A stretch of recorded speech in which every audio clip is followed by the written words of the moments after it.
Welcome to AI for Founders. I'm Ryan Estes. Today's episode starts with the simple question. What happens when the world's smartest podcast app is built in a country obsessed with precision, craftsmanship, and self-responsibility, and then shipped to founders who desperately need to learn faster? Because here's the tension. Podcasts have become the biggest knowledge library on Earth, yet most people forget everything they hear. Our guest today, Kevin Smith, founder of Snipd, decided that was unacceptable. So he built the world's greatest AI-powered podcast app from Zurich, one of the top AI hubs on the planet, surrounded by Google, Apple, Meta, OpenAI, and ETH talent. In this conversation, Kevin breaks down why Zurich gives founders an unfair talent advantage, why 74% of podcast listeners use podcasts to learn, how to build an AI-native product, not an AI add-on, and the future of audio, chat with episodes, discoverability, and AI-driven learning loops.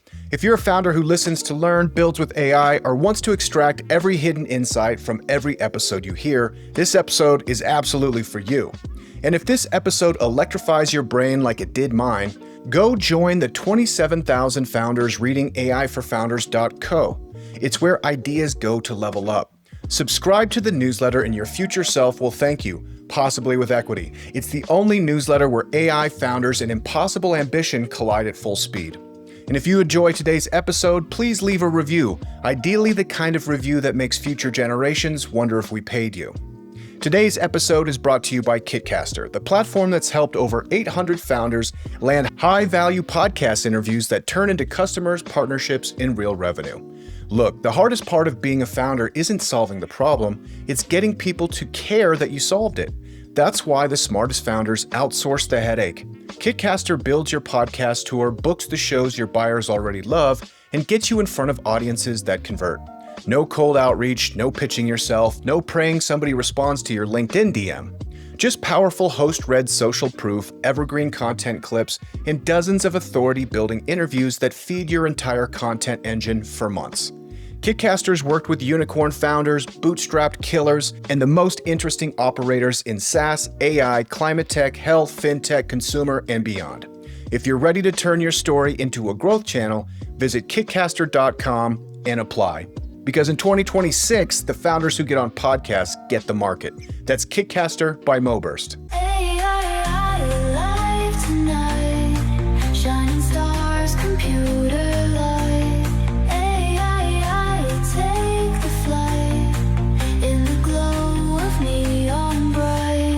All right, Kevin, welcome to the show. Thanks so much for coming on. Thanks for having me, Ryan. Absolutely my pleasure. Today we're talking to Kevin. He is the founder of the world's greatest podcast app named Snipd.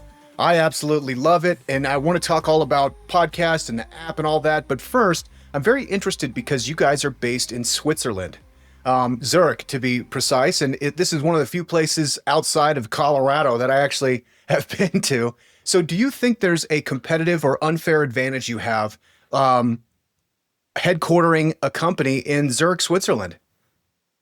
Actually, I do, yes. So, Zurich is very interesting. Outside of the US, I would say Zurich is one of the top AI centers of the world. It's all thanks to the university there, ETH, which, it's famous for Albert Einstein once studied there.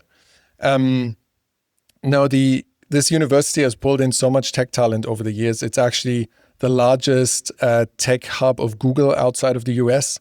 Apple is here, Facebook is here doing a lot of AI things and reality labs. OpenAI and Anthropic have also opened up locations. So this actually makes Zurich a really nice location to get great talent. But at the same time, it's not Silicon Valley, so you're not competing as much with all of these other startups that are around, and you can actually stand out a bit. And finally, the third one is, of course, you have nature, you have the Alps just around the corner, which is an unbeatable perk if you're into nature and love, like on the weekend, going for a hike, going skiing or anything in that direction. Yeah. I was in Zurich a lifetime ago, but it was absolutely eye-opening, like how technologically advanced it was even then. We're talking about like the 90s, late 90s. In comparison to Denver, which is my hometown, if you walked past the recycling bin. All of the wine bottles are stacked neatly in the recycling bin. You know, Yes, yes, it that is is Switzerland.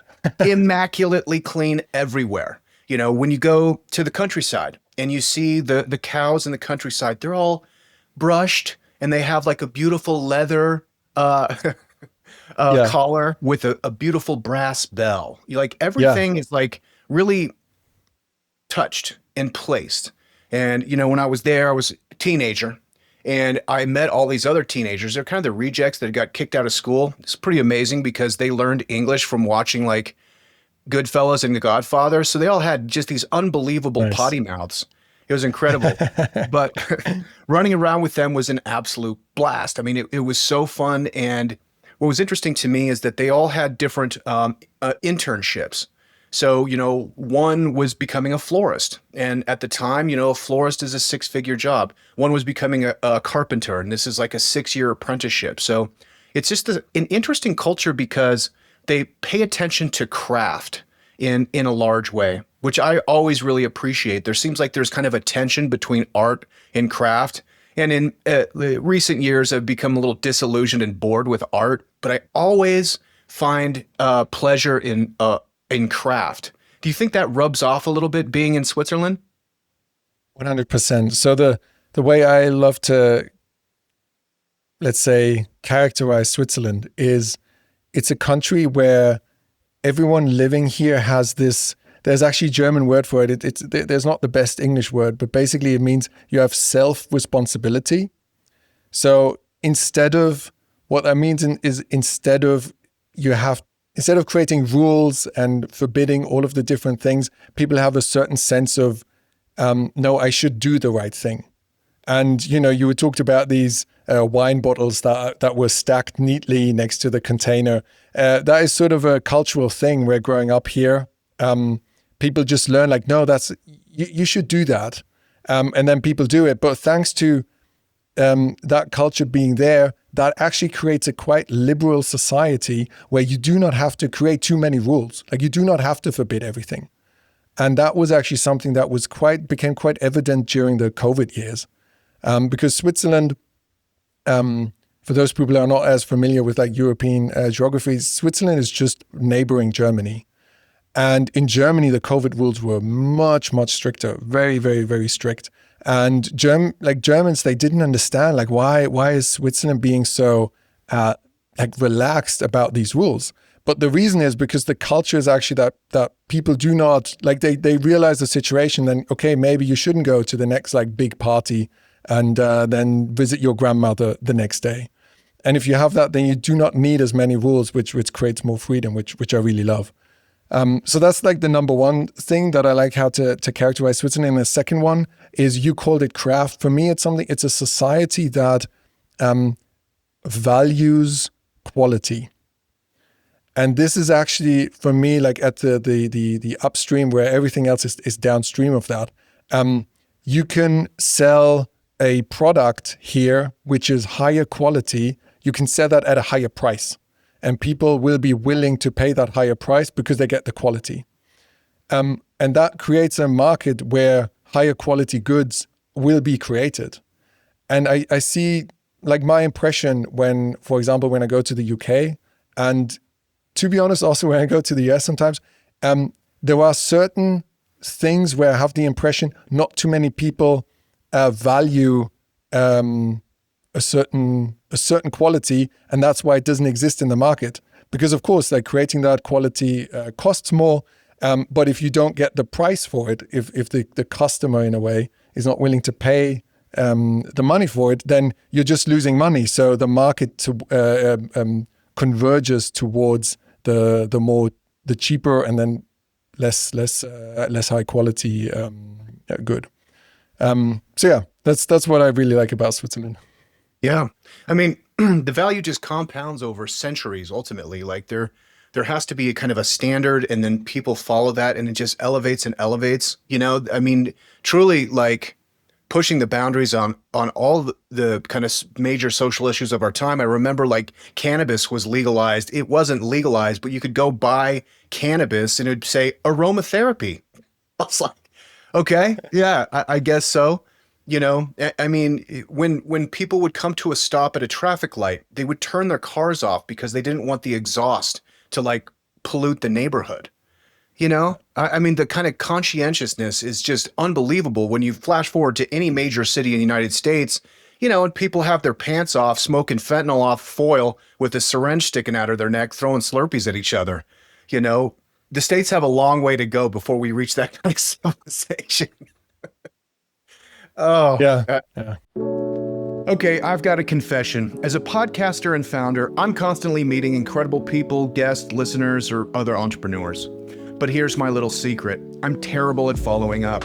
My inbox is basically a graveyard of missed opportunities. Does that sound like you? You meet someone amazing, exchange emails, have great intentions, and then life happens. 6 months later, you're kicking yourself thinking, I should have stayed in touch with that person. This is exactly why I started using warmstart.ai. And honestly, it's transformed how I think about my network. Instead of letting relationships go cold, Warmstart analyzes my existing contacts and helps me identify who I should be reaching out to and why. It even writes the outreach messages for me. But here's the key. I review everything before it goes out. I'm not just talking about this because they're a sponsor. I'm talking about it because watching a healthcare executive use this to build his entire advisory board in one weekend with 4 CEO signups made me realize I was leaving money on the table every single day. Your network is your net worth, but only if you actually nurture it. Check out warmstart.ai, use code AIFF to get $50 off your first month. Stop letting your relationships turn into missed revenue. This episode is brought to you by MoBurst, the AI-first growth engine trusted by iconic startups like Calm, Robinhood, Reddit, Uber, and Google. MoBurst is a digital full-service mobile-first marketing agency that helps companies to scale and become category leaders. Whether you're finding product-market fit or ready to accelerate growth, MoBurst delivers creative, data-driven solutions that help with scale and efficiency and impact. At MoBurst, we're not just guessing what works, we're predicting it. As an AI-first agency, MoBurst uses cutting-edge tools to analyze user behavior, adapt creative in real time, and uncover hidden growth opportunities. The result, marketing that's faster, smarter, and built to convert. From early-stage startups to global brands, we've helped hundreds of companies overcome complex challenges, unlock new audiences, and optimize every metric that matters. At MoBurst, we believe that creative thinking, advanced technology, and data are the core drivers of success at scale. If you're serious about scaling your business with precision and purpose, it's time to talk to MoBurst. Visit moburst.com and let's build something category-defining together. I love to trash the United States when I can. I love it here, though. I mean, one thing that I do like to mention here is I know also had a little bit of a criticism of the US when it comes to this quality thing. But as an outsider, like someone who lives in Europe and, have spent a lot of, like I grew up in Germany and obviously I spent a lot of time in different countries here because it's just like everything is so close. The one thing that I would say the US has, and it just has it so much more than Europe, is this culture of entrepreneurship or like entrepreneurial thinking. And I think often people living in the US, they take it for granted. And so I like to point that out, like, hey, this is something extremely valuable that you have that is not easy to create. Like, especially, again, I grew up in Germany. In Germany, that is my biggest criticism actually of Germany. Like the entrepreneurial thinking is just not there. People think of these, okay, you have these big companies like Volkswagen, and you go work there. But like being innovative and disrupting this and creating a startup, it's just missing in the culture. And I think that's a big problem there. So never forget that you have that, and that's incredible. Yeah, thank you. Now, what do you attribute that to? Like Germany's kind of maybe not excelling at entrepreneurship as much. I mean, and also maybe it's just because the edge of the mean for entrepreneurship in America is so dramatic. The ability to like become a billionaire here is real. It's not likely, but like you see like a lot of billionaire class now, so they're very visible. So maybe that contributes to the feeling of the entrepreneurship. Now I know I'm biased because I've met thousands of entrepreneurs, so I see it for sure. There's a creative spark that exists here. Why do you think it's lacking in Germany? So my description of it would be, I find German culture does not look kindly upon people who are in a way trying to stand out or trying to be too, like, going for pure excellence in the sense of thinking big, like having a big vision. That is just not something that German culture takes kindly to, at least these days. I mean, I can't tell you exactly where this is coming from. I wouldn't be surprised if this is something that has to do with the aftermath after World War II, where, of course, a lot of cultural change had to happen. And before that, you sort of had this, this crazy guy who was thinking in too big terms and created all of this evil. Maybe that is where it comes from. It's difficult for me to say, but you can feel that. There's a really great example, while I was growing up, so this is now already, I don't know, 20 years ago or something like that. A very popular former chancellor gave an interview. Like he was already 70, 80 or something like that. And the interviewer asked him about what kind of vision is there for Germany? And his response was, if you have visions, you should go to the doctor. So basically, in Germany, it's the same word basically for hallucinations, vision and yeah. So and that is like a very representative thing, how that resonated with a lot of people. Yeah. And there has to be a cultural shift towards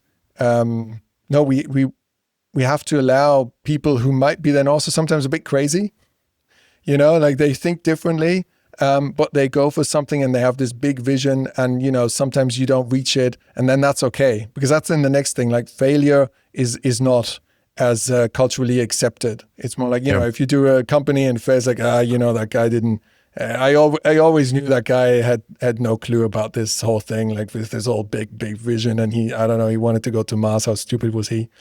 That's a bit where it comes from. Or it's a bit my take, yeah. Crabs in a bucket. We all have to deal with that for sure. I kind of like that metaphor though. If you have a vision or a hallucination, you should go see the doctor. And it's like that, it's insinuating that there's something wrong with you, but really you should go see the shaman, because they'll have you enact that vision. You know what I mean? Yeah.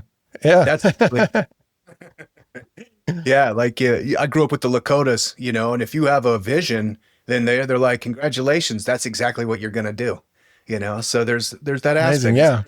Culturally, medicine is rising, but this kind of new shamanism is rising too. So we'll see. Maybe there's chance. So were you born in Germany? Yes, I was actually born in Germany, and then we moved back to England. So my father's English, my mother's German. Then spent the first couple of years of my life in Germany until moving back to Germany, and then grew up, like my formidable years, as you would say, like my youth spent that in Germany, yeah. Until coming to Switzerland, 13 years ago now. Nice. I could tell, largely because you were 2 minutes late for this podcast, and I feel like I need to report you to the Swiss overlords. Yes, for sure. Yeah, that would not happen with the Swiss trains here. I'd be fired for sure. Yeah, I went to Zurich Fest or something like that, and it was amazing because they had a big, beautiful fireworks display, and it started at 10 p.m. on the dot and ended at 10:30 on the dot. I was like, it's great. I love it. Set your watch to the fireworks display. You know what I mean?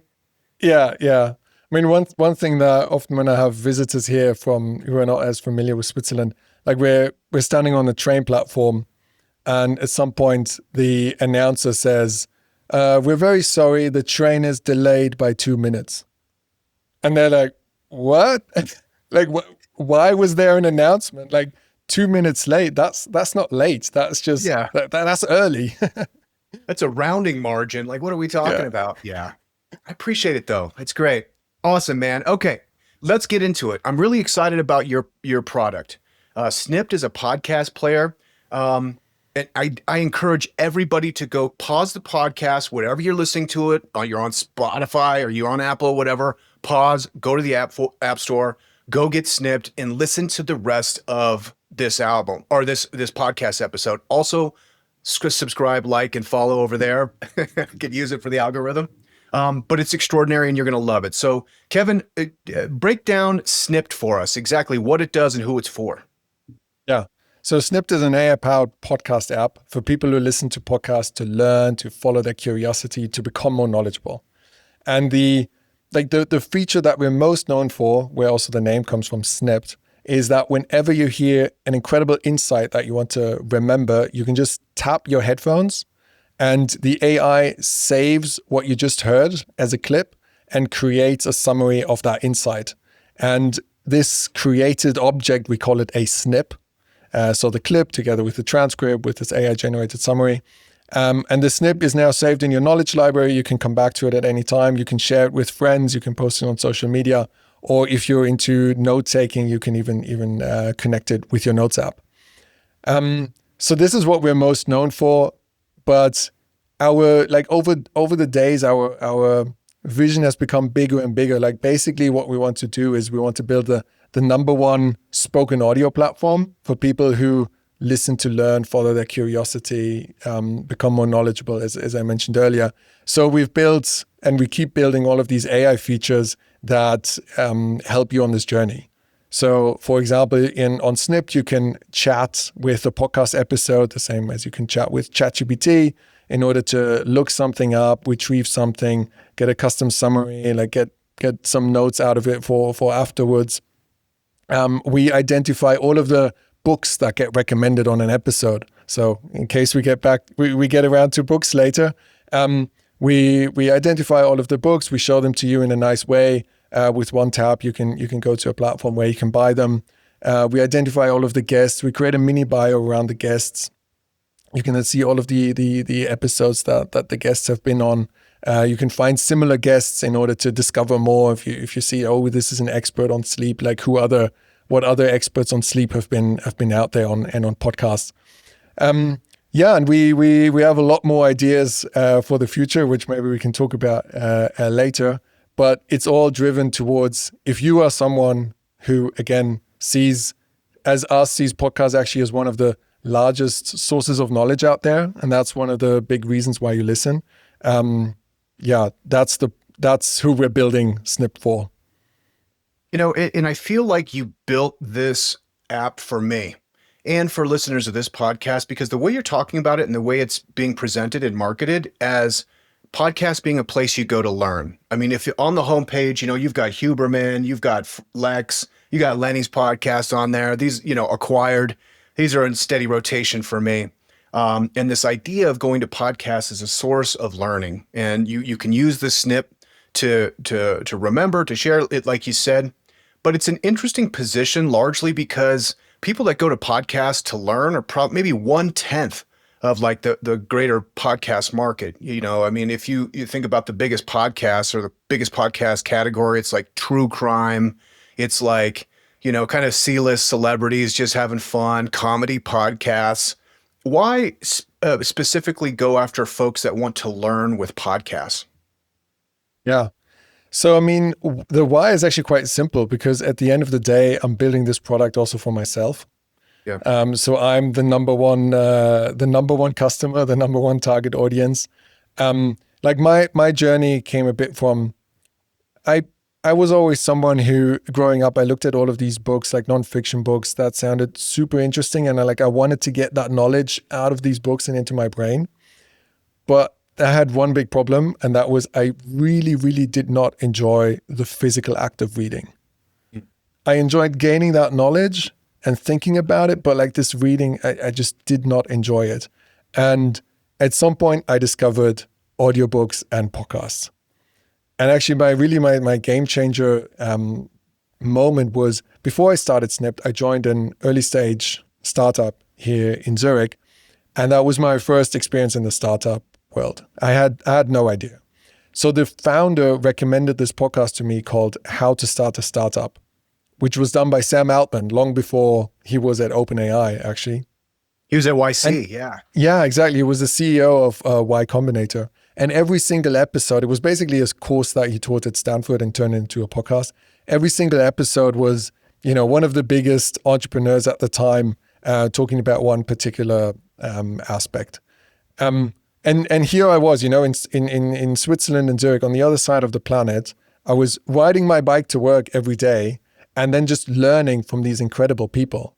These incredible people that I would never get the chance, or I'd never dreamt of getting the chance of like being in the same room with them and hearing like their all of their secrets and inputs. But here I was, and I'm not even wasting time because I was gonna ride my bike to work anyway, right? And now I could do that at the same time and learning. So this was really this moment when I realized, whoa, wow. Like I realized the power of audio, spoken audio, and in particular podcasts and the culture around podcasts where people come on and they share what they've learned. But it was then also when I started running into the issues where I realized audio has a lot of benefits. Like, for example, you can do it while riding your bike.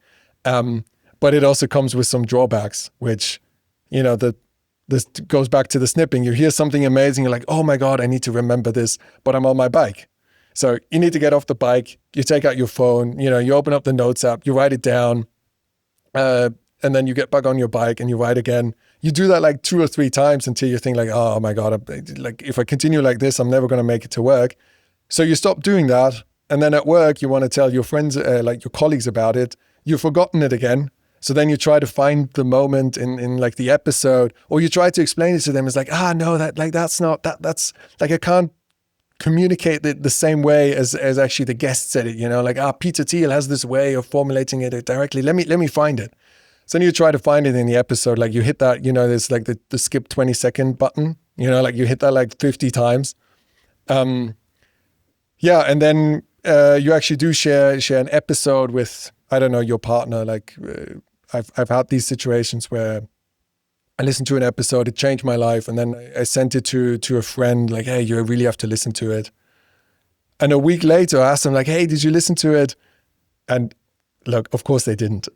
These are your best friends, and like, yeah, I thought about it. Like the way that I like to describe it is recommending a podcast episode. It is very similar to recommending a book. Like people love getting these recommendations, but it's like, yeah, I have this long list of books that I want to read to, and it's like now on the 130th recommendation, I'll get to it at some point in the next 20 years. So yeah, these are all issues that I ran into, and given that my background and also one of my co-founders' background is in AI, we actually thought, hey, we can solve some of these issues. We can stop looking at podcasts, stop looking at a podcast player as just a repurposed music player that has a pause and play button, but really look at it as you're interacting with this incredible knowledge library, and you want to get the most out of it, and you want to share what you've learned with others. That was sort of the starting point. And since then, you mentioned, you said a bit like, oh, isn't it just like 1/10 of people that listen to podcasts that want to learn? So actually, it is actually much larger than that. There are some incredible statistics. So there's this company called Edison Research. They bring out statistics around podcasts. I think almost every year. They actually asked podcast listeners, what is the main reason why you listen to podcasts? Like the people participating in the survey were able to select multiple reasons, but actually 74% selected as one of the main reasons why they listen to podcasts is to learn something new. So we do actually see that it is a large market where, that listen to spoken audio to learn. And I would even take, audiobooks in there as well. Yeah. Yeah. Well, you've been in Switzerland too long. No, I'm just kidding. No, and I want to point out like a really important feature that you included in the app that I think is amazing. You're talking about listening on your bike. I mean, nothing like on your bike or a long walk with a good audiobook or a podcast. It's extraordinary. But there's a feature where you can triple tap your AirPods and it will automatically snip something. So you don't have to like use your hands at all, which is, I think, absolutely brilliant. So you can come back to it because so many times you're away from your desk when you're listening to a good podcast and you're like, oh, actually, this is going to be perfect for my team. Like they need to hear this because they said it in a good way. I'm also very interested in this kind of light bulb moment. You know, there's like a phenomenological kind of moment that happens for people with podcasts and audiobooks. Maybe it's just like when you find a medium that fits you like a glove. You know, my first experience with kind of like kind of this like sudden enlightenment of a phenomenon would be like at the Grand Canyon. And I saw that and I was just overwhelmed with like awe and like, oh my God, like just the size of it. And I remember pulling, you know, my girlfriend over and I was like, look at this. And she's like, yeah, it's cool. I'm like, no, but look at this. And she's like, yeah, it's cool. You know, it wasn't the same thing. So I think everybody has this entry point, particularly with podcasts, where they find that one that resonates with you. You know, that Sam Altman podcast is an absolute legendary YouTube series too. I definitely recommend people check that out. What were some other early kind of audiobooks and podcasts that had that light bulb moment for you? So one of the audiobooks that I remember was the Lean Startup. It's called the Lean Startup, right? Yeah. That was around the same time when I got into startups. And again, I listened to it. I didn't read it. Absolutely loved that one. Another one, if we're now just thinking about like, okay, things that I read or listened to around that time. Another audiobook that comes to mind is Arnold Schwarzenegger's autobiography. Very different style, but for me, every time I watched the Netflix documentary, there is maybe it's similar to your Grand Canyon experience, where I think a lot of people can just watch that and be like, oh yeah, that's quite a crazy story. But for me, every time I get away from it, as in like anything's possible. It's just like this realization. I know it's this guy who lives in the middle of nowhere in Austria and, you know, ends up becoming the governor of California and all of the crazy things in between. A certain attitude of, just going for it. That I absolutely love. And with respect to podcasts, so I mean, some of my all-time favorite podcast episodes, I can tell you my top 3 in no particular order if you're interested. Please. So one of them is definitely Naval Ravikant at the Knowledge Project. I think it's from 2018. It's absolutely incredible. There's also, for those people who know, there's this book called The Almanac of Naval, written by Eric Jorgensen. I actually got the pleasure to speak with Eric, who wrote that book, and he said the book got inspired by this podcast episode. So that was one that I recommend to everyone. Second one is a podcast with Jim Dethmer. Jim Dethmer, I would describe him, I hope I'm not describing him incorrectly, but a leadership coach. He's written a book called The 15 Commitments of Conscious Leadership. And again, it's a podcast episode where he's on, again, the Knowledge Project. And that podcast, I truly believe has changed my life.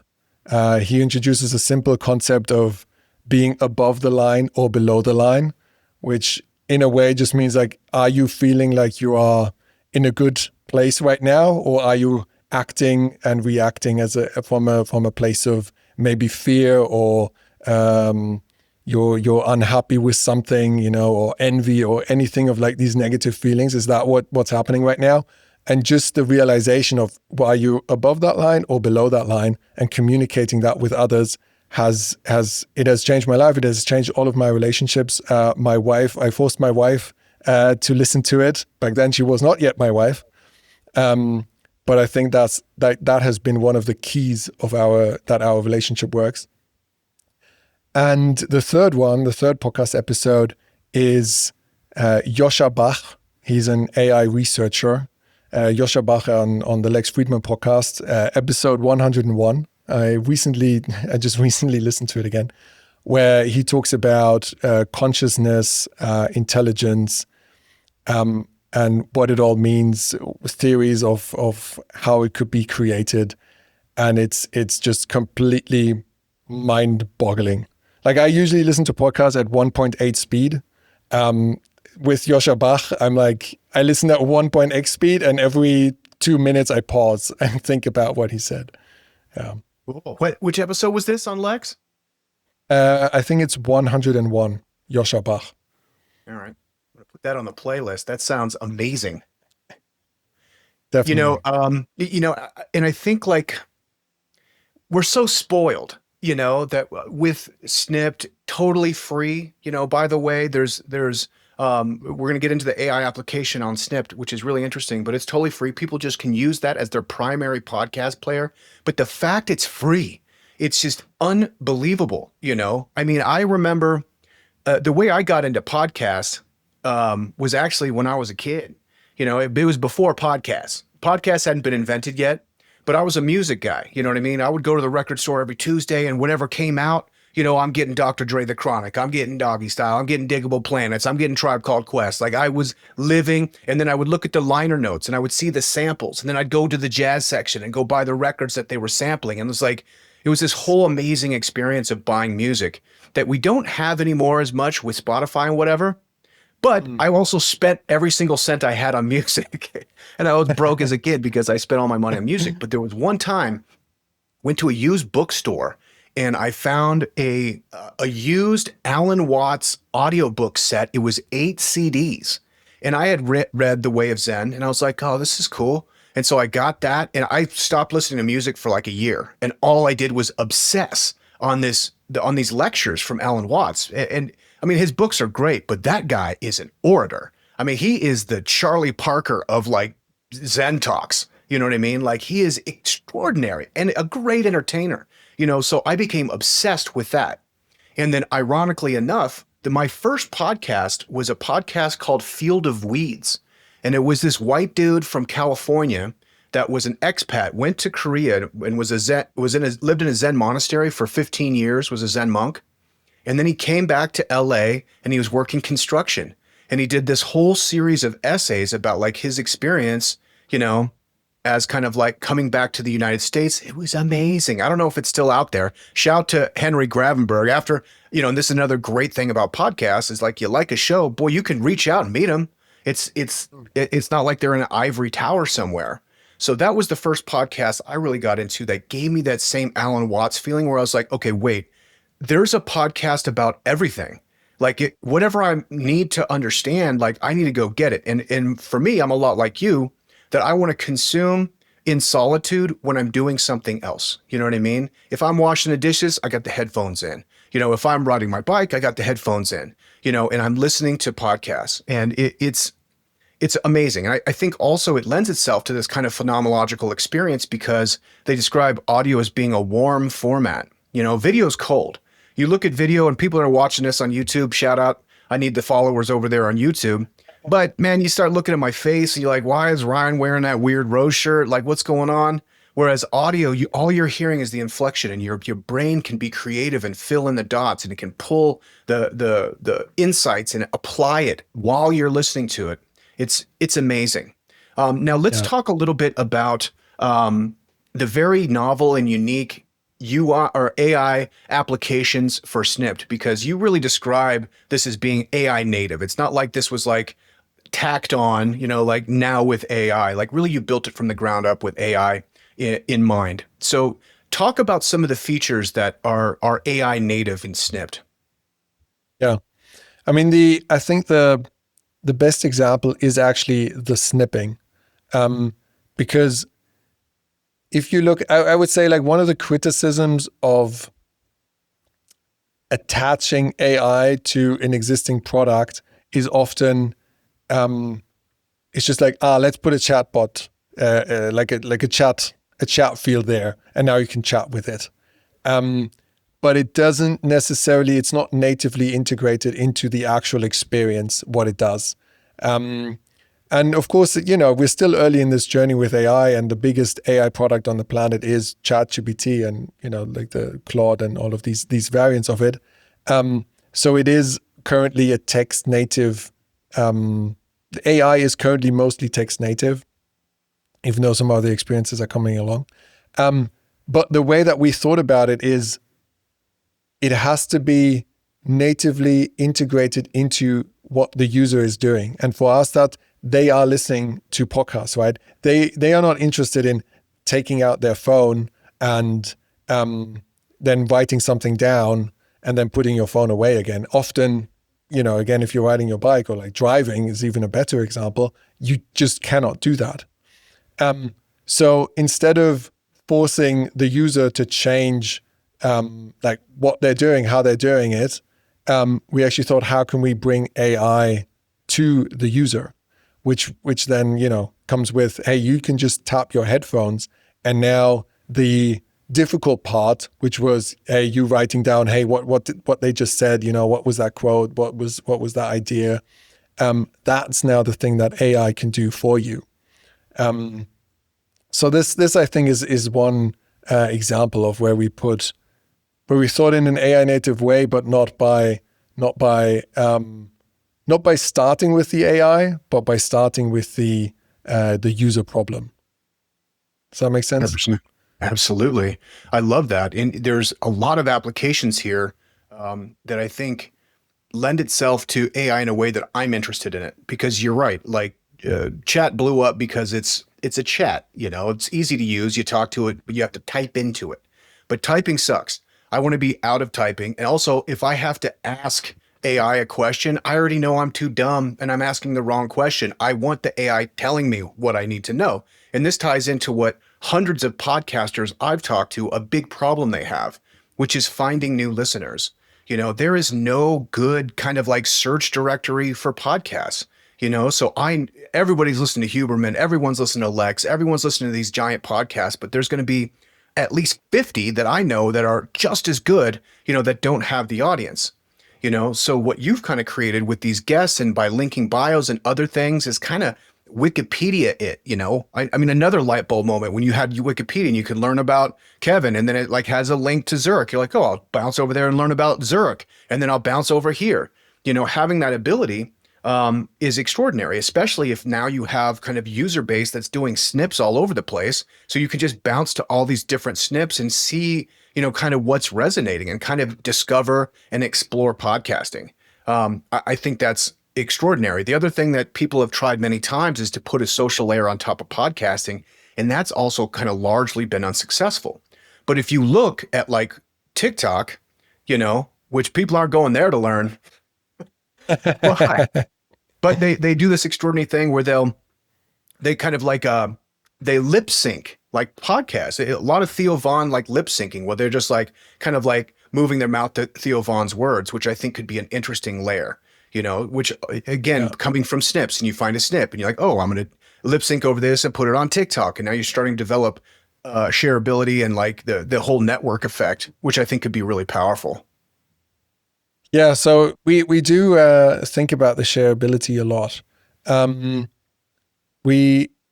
One of the things that I mentioned earlier, when back in the day when I shared an episode with a friend, and then you'd ask them like, hey, have you listened to it? And then they haven't.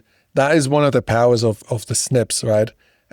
Because you have this one particular moment, which was like the light bulb moment, and the guest said it in a very particular way. And now you can snip that, and you can just send that snip, right? It might just be a minute, it might just be 2 minutes.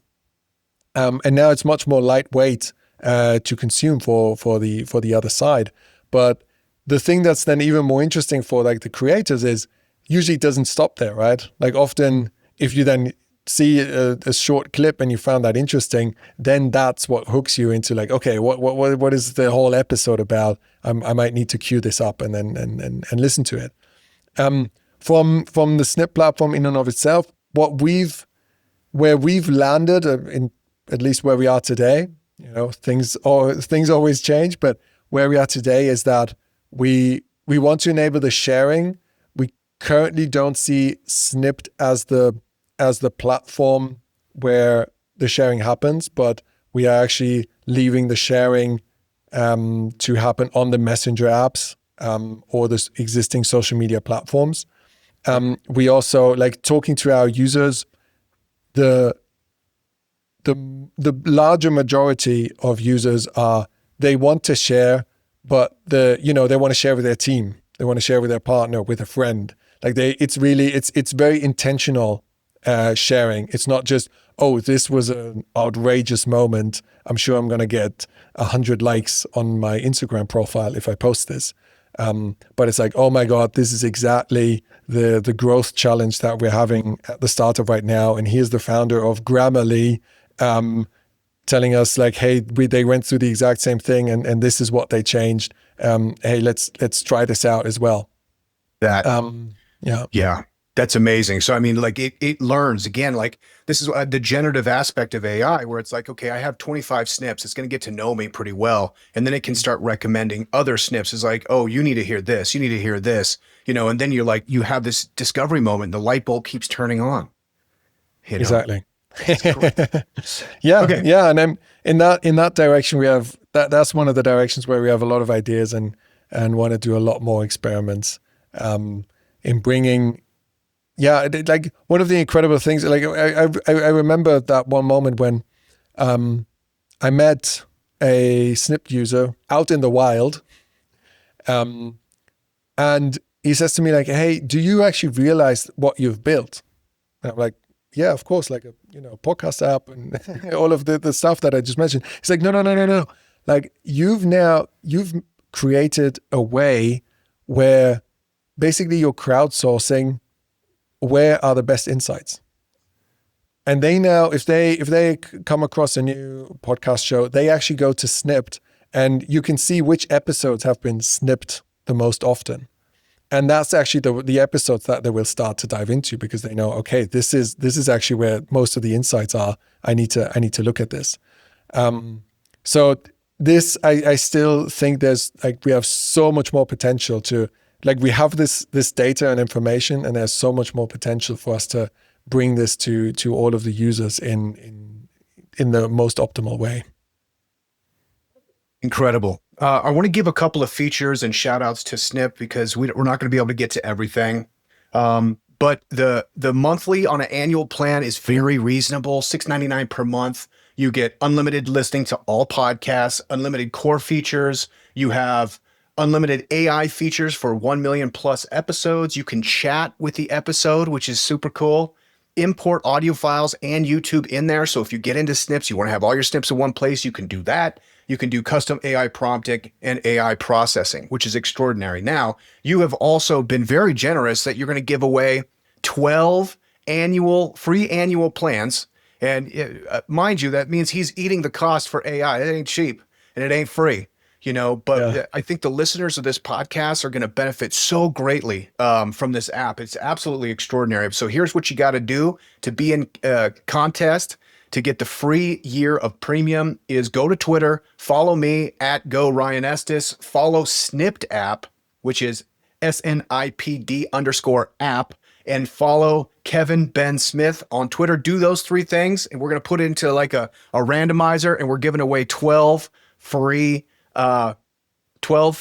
annual subscriptions to Snipd Premium. Now, that being said, it is also totally free and the best UI experience on a podcast player I've ever seen. I love it. Thank you for doing that for our listeners, Kevin. Now, we got a couple minutes left. I wanted to take it to the lightning round. Are you ready for that? As ready as I'm going to be.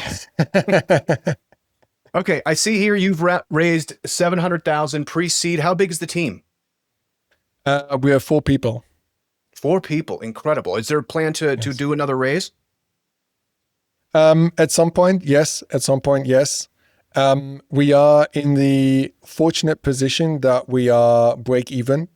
So currently we are not reliant on external investment. So basically our plan right now is to really improve what we're doing. And once we hit that really that sweet inflection point where we see, oh, this is now something where we should really like put a lot of money behind it, that will be the moment when we'll go out and raise our next round. What's that inflection point? Is it a number of users? What is it? I mean, that's the thing with inflection point. It's always a bit difficult to like. It's the definition is, when I see it, I know it. Or what was that like the Supreme Court justice? I forget his name. So we have a lot of ideas in the direction of discovery, in interacting with podcasts in a new way, and we sort of feel like one of these things. We feel quite optimistic that one of these things will really be a big game changer. So it's sort of and we have nothing now holding us back to try these out. So the best thing to do is like, hey, let's try them out, and if we see what we're hoping we will see, that will be the inflection point to then go much bigger. It's been the best customer acquisition channel. Word of mouth. Word of mouth. Yeah. I mean that is how we're growing. So our word of mouth, I would say, I separated in two camps. So the first one is the classical word of mouth. You like the product, you tell your friend. The second one is the sharing of snips. So we talked about that earlier. It's this natural thing. You hear an amazing insight. If it's an aha moment, there's usually someone you want to share it with. So you send them a snip, and by the third snip, people are like, what the heck are you sending me here? Like, where is this coming from? And that helps as well. Incredible. We're not going to have time to get to the model trains. That's a cliffhanger for everybody. We're going to have you back so we can talk about model trains. It ties in. Let's do that. Believe me. The app you can get in the App Store. Otherwise, go to snipd.com, snipd.com. You can get more information. You can get the app there. Kevin, what's the best place for people to connect with you online? The best place is on X, formerly known as Twitter. My handle is Kevin Ben Smith. Amazing. Kevin, thanks so much for joining us. Thank you. Thank you for having me. Hey, founders, let me ask you this. Are you building with AI or getting left behind by it? If you're serious about scaling smarter, faster, and bolder, you need to check out aiforfounders.co. It's your go-to resource for cutting through the noise and actually using AI to grow your startup. Each week, AI for Founders drops a sharp, no-fluff newsletter, dives deep with expert guests on the podcast, and hosts monthly workshops where you can get your hands dirty with the real tools and strategies. Whether you're pre-seed or Series B and beyond, launching something new, or just staying sharp, AI for Founders gives you the edge you need to win in 2025 and beyond. Hit aiforfounders.co to subscribe to the newsletter, tune into the podcast, and grab your spot in the next workshop. And it's all free. Build smarter, move faster, think bolder with AI for Founders. Now back to the show.